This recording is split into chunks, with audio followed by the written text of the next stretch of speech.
Have you ever heard knocking from inside a wall half a meter thick? This isn't a horror movie.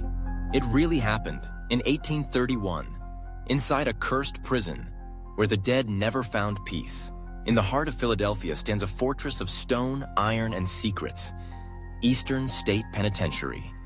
When it opened its gates in 1829, it was hailed as the most advanced prison in the world. Its design was revolutionary. A massive star-shaped structure, radiating cell blocks from a central hub, all encased in cold, imposing walls.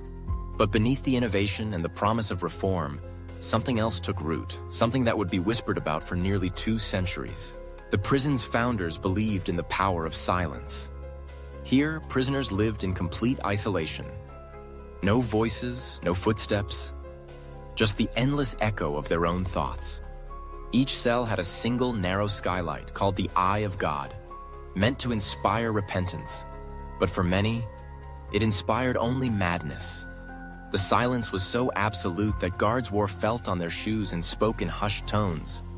Hope, light, and sound were luxuries denied to all within these walls. Yet hidden within the prison's stone heart was a secret that even the architects never intended. In 1831, a man named Thomas Weir, a skilled mason trusted with the prison's very foundations, vanished without a trace. He wasn't just any worker. Weir had helped design and build the labyrinthine tunnels beneath the penitentiary. He knew every brick, every passage, every shadow. One night, the guards began to hear it.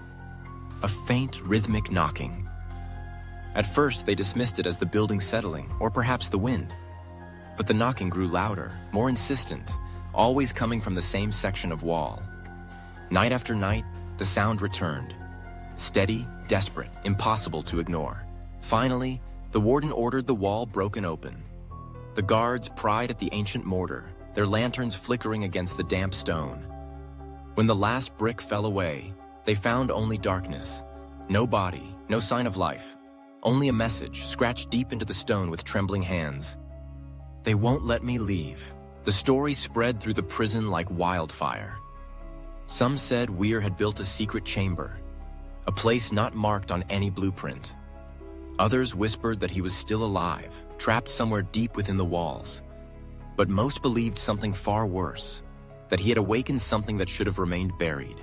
3 decades later, in 1862, the prison was undergoing renovations. Workers discovered a hollow space beneath Cellblock 4, a place that didn't exist on any map. The foreman, Jacob Heller, volunteered to investigate. Armed with only an oil lamp, he descended into the darkness. He never returned. When the rescue team finally mustered the courage to follow, they found little but a half-burnt lamp and a bloody handprint smeared across the arched ceiling. The tunnel was sealed that very day. No explanation was ever given. The official record simply stopped. But the stories did not. An old guard, years later, would confide to a new recruit. "Every full moon, if you stand in the hallway above that chamber, you'll hear it. The sound of labored breathing, the scrape of fingernails on stone, echoing from below. Don't listen too closely. Some things are better left unheard." Time passed.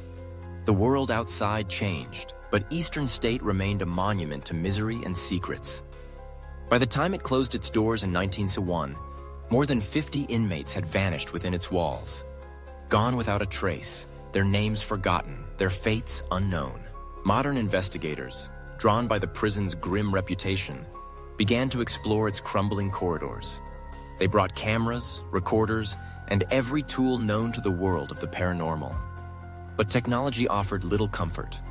Cameras would flicker and die for no reason.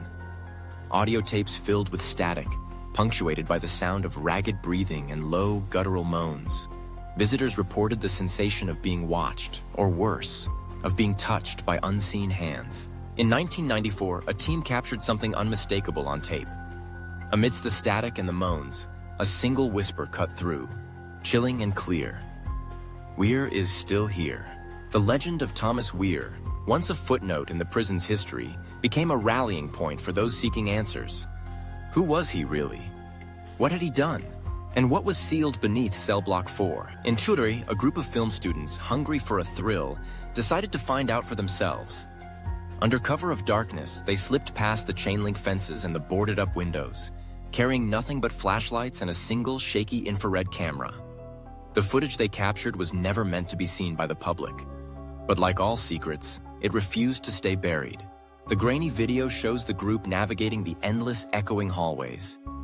Their breath hangs in the air, each footstep amplified by the silence. They find a rusted steel door marked in faded paint. X. Do not open.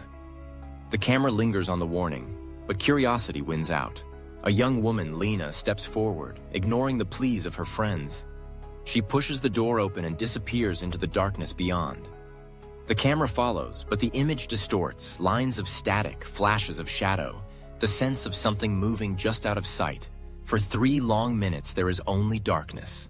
Then a scream, piercing, desperate, cut short by 3 sharp knocks. Knock, knock, knock. The camera falls to the ground. When the authorities searched the prison the next morning, Lena was gone. Her friends were found huddled by the exit, unable to speak, their eyes wide with terror. The door was sealed again, but the legend only grew. Years later, a cache of long-forgotten documents was declassified. Among them was the truth about Thomas Weir. He was not an inmate, but a contractor, a master mason who had designed the tunnels beneath Eastern State.